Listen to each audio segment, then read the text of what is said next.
They say you shouldn't cry over spilt milk, but if you do, that's okay. Welcome back to Spirit Box Radio.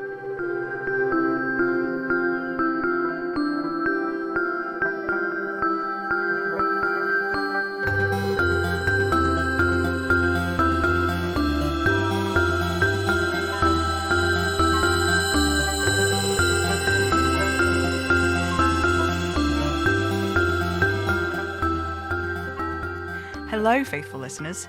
Another week, another enlightenment segment. I'm trying my best to stay grounded and present, so I think the best course of action this week is to go through some recent forums posts and see if there's anything we can do to help. How's that sound? Before we crack on with the more serious stuff, though, I have a message from Cora from Sevenoaks, who is starting drama school in the next few weeks.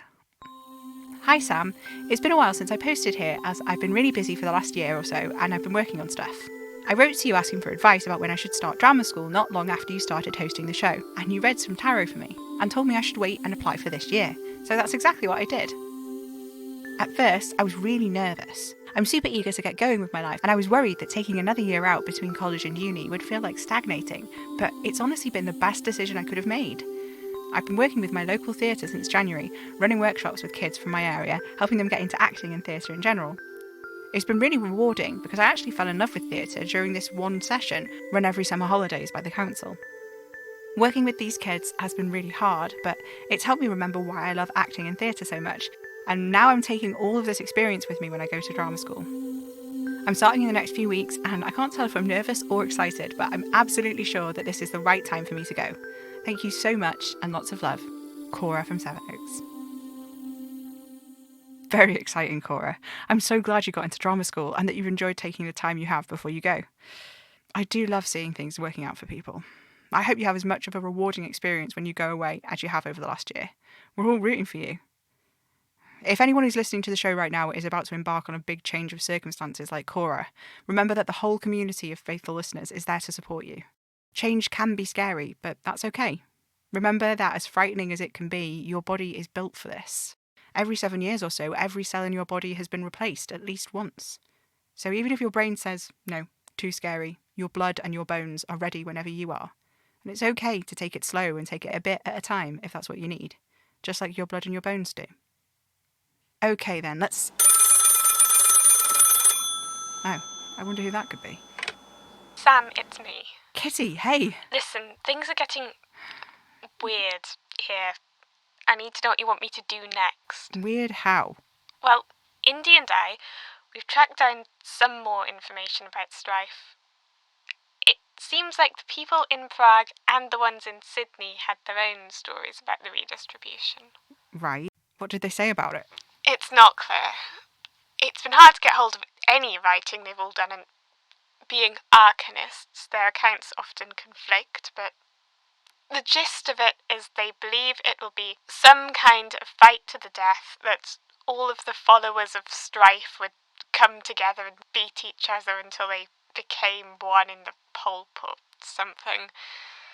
But it's really hard to make sense of it. It's really incoherent. And then the groups disbanded a few years ago for whatever reason. I guess it stopped being part of the plan. Right. So, what's your plan? Gods, Kitty, I don't know. I don't really have one. The redistribution is only 4 weeks away, if what you told me about what you saw in the arcane is right. I mean, what I see lines up with it too. You need to think of something. Why me? Why do I have to be the one to do this? Sam, maybe you didn't start out trying to be in charge, but you are. You made yourself in charge. I mean, if there was any doubt about what you are and what you could do, it's gone now. What are you saying? I'm saying that when you remade me, you made a choice about how things were going to be. Kitty, I had no choice. You could have let me go. Is that what you wanted? It doesn't matter what I want. It is what it is. I am what I am. Kitty! Don't. It's different for me. Indy and Bliss and Ingrid, they chose what they were to more or less of an extent. I mean, yeah, maybe the terms of the deal weren't what they expected, but they were there, they understood. I had no choice, you just did it. I'm sorry. What does that matter? I don't know. Sorry. Sam, I'm glad I'm here. I'm glad I can help. It doesn't mean it's right and we're okay. And Anna... You can't tell Anna. She'll never forgive me. Of course she will. If you ask her, she'd probably agree with you that there was nothing else that could be done. I mean, under the circumstances. But you don't? I think death is death. Okay. Yeah. Okay. Just think about what you want to do next. I don't think learning more about strife is going to help you stop the redistribution. So, like it or not, what happens next depends on you. And you can't keep sending me away and pretending things aren't happening, because they are. Okay.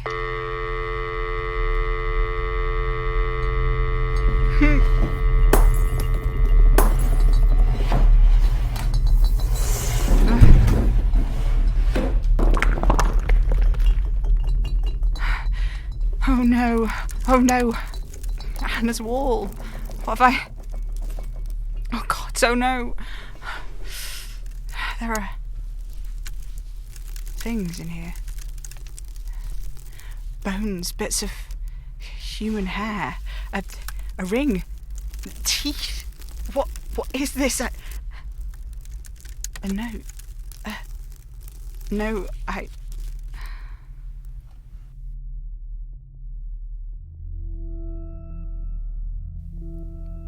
About a month ago, I think, my mum came and picked me up from university for the Christmas holidays.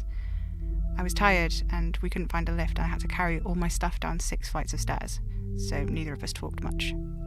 She asked me how I was, and I said I was very tired, and she said, let's go home, and we got in the car.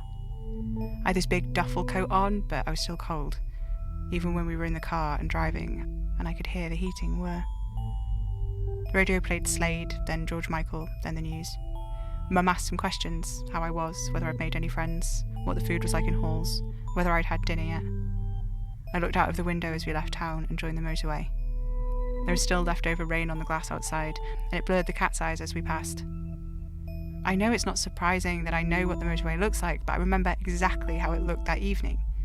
The rest stops and the road signs, until they disappeared and there was just road. The white lines and yellow light, and the trees very black. The sky murky, more clouds than stars. The moon missing a sliver. It was a long drive home, but I didn't remember it being so straight. I murmured, half asleep, the road's longer than I remember, trying to make it funny because I felt uncomfortable. Then she turned to me with my mother's face and she just smiled. I don't know how to explain it. My mother had the same mouth but a different smile. She had the same face, but she didn't use it like that. She didn't make the same expressions. Her laugh came out differently. Either way, I felt all the force of recognition, but what I was recognizing was the fact that I knew something with complete certainty. That was not my mother. I suppose I fell asleep or something. Anyway, like I said, that was all a long time ago, and I was very tired, so I was probably worrying over nothing. Now I'm back in halls and having a party, and it feels so stupid that I ever could have felt that worried in a car on the motorway of all places with my mother. I told my friends about it just now and they laughed, especially Di, because I used to make so much fun of her for believing in ghosts. We're all a bit giddy, I think, with the alcohol and the lights and the too loud music. Uni stuff, you know. It was Di who put this address into my phone. She tries to call you once about some ghost or other that's meant to be in halls. Not even these halls, the other ones, the older ones, which look nice, but apparently they have a really shitty kitchen. I don't listen to this sort of thing, really. Sorry. I don't like believing in something if I can't also know it for a fact. I'm only writing because I can't remember how I got here. Probably I should call a doctor or the well-being team or something, but it's just that, well, I know the last thing I do remember. And I'm a little worried about the outside of this room. I'm a little worried about this room too, actually. It's hard to explain. but I feel like I'm holding on to it. Although now I know that I don't remember, I'm holding on as well. I can't remember why I'm wearing a coat, for instance, and I only looked confused when I pointed it out to her. I'm not sure why there seem to be floodlights outside the window, or why the trees blur under the moon. It's the same moon, I think, with a tiny piece carved away. But I can't look too closely because I'll lose my grip on the rest of the room, the walls and the people and the absence of the unfamiliar. I'm standing up. I'm standing up and my hand is on the wall. I'm standing up. I'm standing up and my hand is on the wall. Half on the plaster and half on an old Monty Python poster. My hand is on the wall and I'm standing up. My hand. I can see my hand. I'm standing up. I'm standing up and my hand is on the wall. I'm not sure which is worse. I'm making everything up. Which would mean I'm not writing to you for help at all, or asking for help. Asking for help without listening.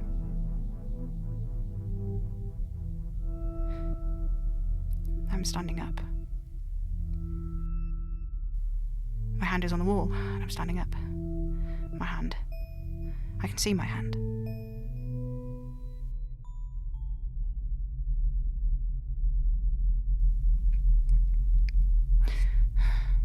I'm so sorry. I'm so sorry.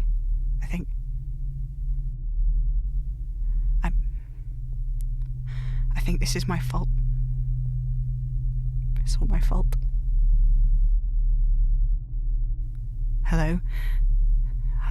Are you there? Can you hear me? Letter writer. If you can hear me, I'm sorry. I never meant for this to happen. I never meant to become this thing, and I never meant to hurt anyone. You're lost and confused, and I don't know how to help you. I want to help you. I want to save you, but I can't because I'm just so... I'm lost and confused too, you understand? Please. Please forgive me. I'm so sorry this has happened. I'm so sorry it's my fault. I don't know what to do or how to do it. I never meant for any of this to... I'm sorry. I'm sorry.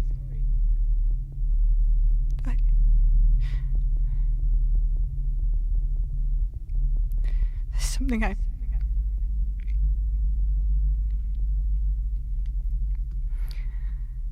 I know you all love Kitty so much. I know you do. I love her too. That's why I did what I did. And I want you to understand I didn't mean for it to go the way that it did. For her to be the way she is. I just wanted her back. Wouldn't you do everything you could to bring someone back? If you loved them? If it was your fault they were dead in the first place? You can't tell me you wouldn't try everything you could to undo it. You can't tell me you wouldn't...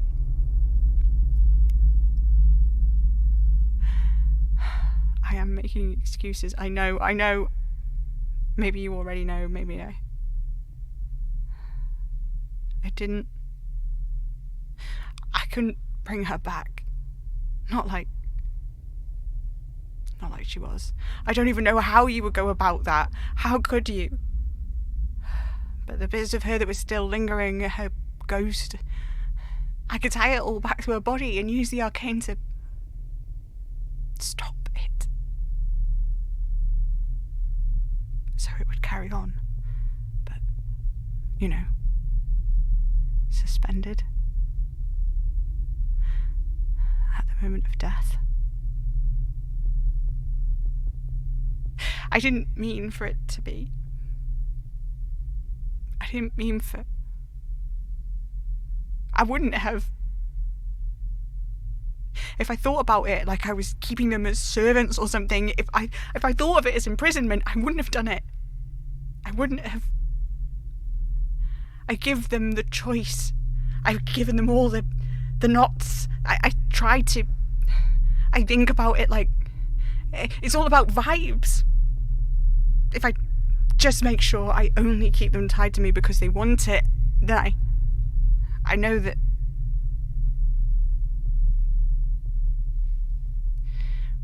realistically, like, I don't know how it would be done, not exactly, but when I command people, it's like I pull on the threads, and in the arcane,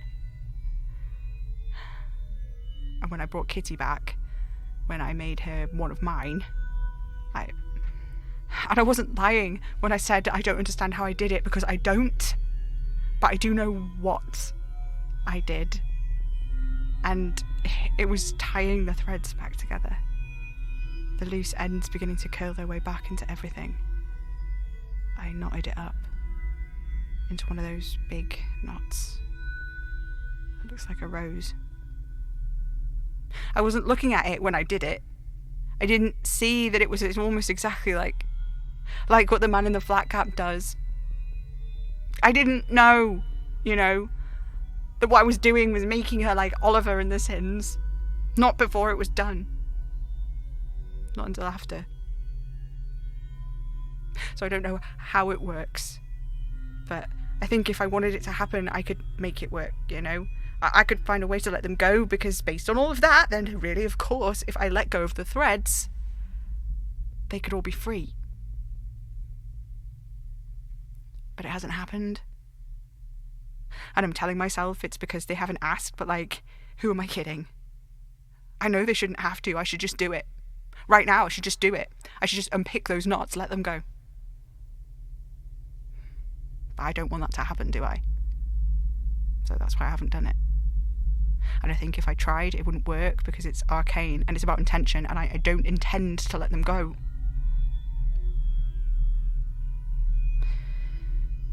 I keep thinking about mystery. Ages ago, they said to me I had to know, to understand, to believe it all, to let the ghosts go.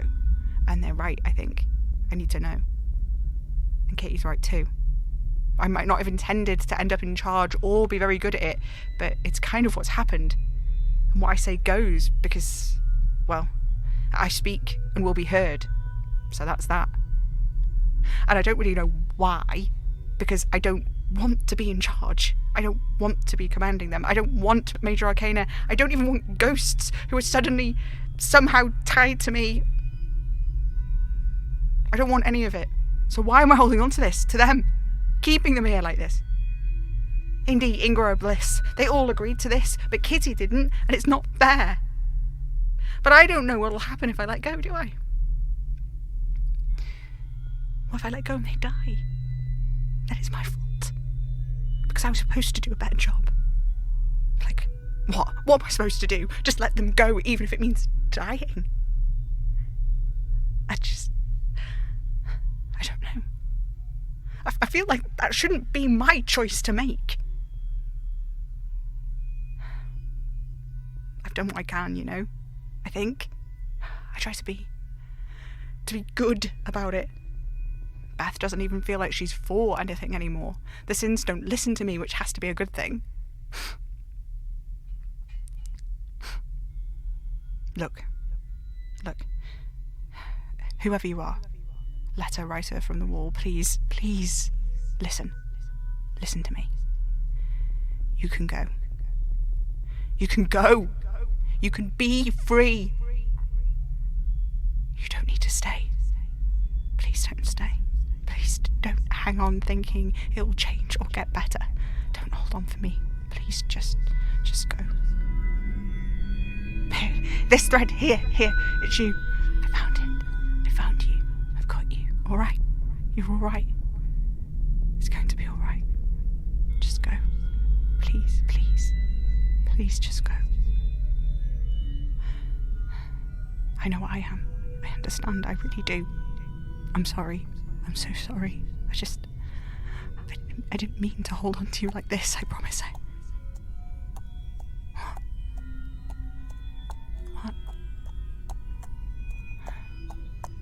Hello?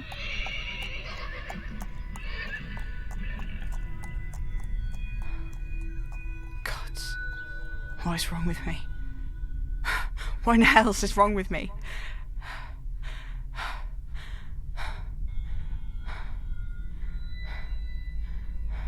I'm being a coward, aren't I? A foolish little boy. Just like Madame Marie always said.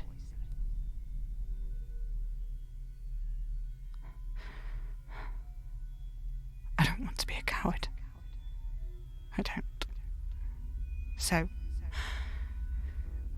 I'm gonna find a way to stop the scaremongers. I have to. It's all I can do.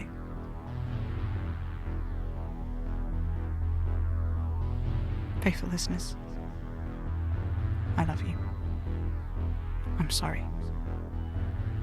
Good night.